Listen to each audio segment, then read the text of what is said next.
محترم مسلمان بہن اور بھائیوں سے رمضان المبارک اور روزہ کی افطاری کے وقت کے حوالے سے تو ہمارے پاس جو سب سے بڑی دلیل ہے وہ سرکار دو عالم صلی اللہ تعالیٰ علیہ وآلہ وسلم کی ذات اعلیٰ صفات ہے، اور ان کے ساتھ قرآن حکیم جو معجزہ ہے جس کی حفاظت کا ذمہ خداوند متعال کے ذمہ ہے۔ تو اس میں حکم ہوتا ہے واتم الصیام الی اللیل، اور تمام کرو روزے کو الی اللیل، رات تک پورا کرنا ہے۔ سرکار دو عالم صلی اللہ تعالیٰ علیہ وآلہ وسلم نے بھی پوری زندگی میں روزے کو جب افطار کرنے کا وقت ہوا تو بادشاہ نے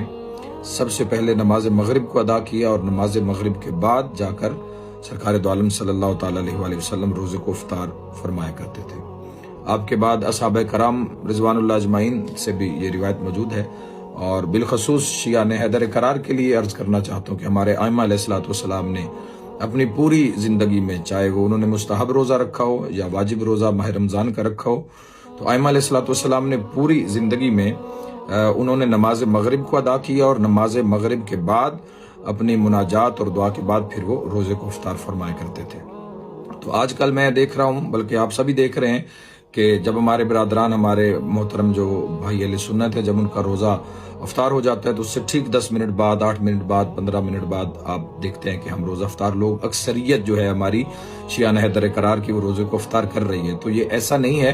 آپ نے رات تک اس کو مکمل کرنا ہے۔ رات تک جب آپ نماز مغربین پڑھتے ہیں، اپنے ٹائم پہ جب آپ کی اذان مغرب کا وقت ہوتا ہے تو آپ نماز پڑھتے ہیں، اور نماز کے بعد آپ جب 3 رکعت نماز کے بعد آپ تسبیحات پڑھتے ہیں تو اس کے بعد دعا مانگنے کے بعد تک تقریباً وہ وقت شامل ہو جاتا ہے۔ اور رات کی جو نشانی سرکار ابراہیم علیہ الصلوۃ والسلام کے حوالے سے قرآن مجید میں موجود ہے تو وہ یہ ہے کہ آپ روزے کو پورا کریں جب تارا نظر آ جائے۔ رات کی نشانی جب ستارہ نظر آ جائے۔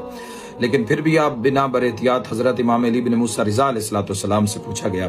کہ آپ جب روزے کی افطاری کا وقت ہوتا ہے تو آپ سب سے پہلے نماز ادا فرماتے ہیں، تو امام علیہ الصلوۃ والسلام نے فرمایا کہ جب 2 عبادتوں کا وقت اکٹھا آ جائے تو آپ پہلے وہ عبادت سر انجام دیں گے جو فضیلت میں بلند ہے۔ چونکہ نماز بلند ہے، افضل ہے روزہ سے، عبادات میں سب سے اہم عبادت ہے نماز، تو اس لیے ہم پہلے نماز اور روزے کا وقت اکٹھا ہو جاتا ہے تو مولا نے فرمایا ہم پہلے نماز کو ادا کرتے ہیں اور اس کے بعد ہم روزہ کو افطار کرتے ہیں۔ تو جو سیرت محمد و اہل بیت محمد علیہ الصلوۃ والسلام پر چلنے والے ہمارے محترم مسلمان بھائی شیعہ سنی افراد ہیں، تو اگر آپ محمد و اہل بیت محمد کو فالو کرتے ہیں اور امام علی بن موسیٰ رضا علیہ الصلوۃ والسلام اور سرکار دو عالم صلی اللہ تعالیٰ علیہ وآلہ وسلم کی اگر آپ شان کو دیکھتے ہیں تو آپ پھر یہی کریں گے کہ آپ روزے کو افطار کریں گے انشاءاللہ نماز مغرب پڑھنے کے بعد جب رات ہو جائے اور کم از کم تارا نظر آ جائے تو آپ روزے کو افطار کریں۔ خدا پورے عالم اسلام کی ان اعمال کو، عبادات کو، ماہ رمضان کو اللہ آپ کو نصیب کرے اور اس کی رحمتیں برکتیں آپ سمیٹیں۔ پاکستان زندہ باد۔ اپنا اور آس پاس کے لوگوں کا خیال رکھیں۔ خدا حافظ۔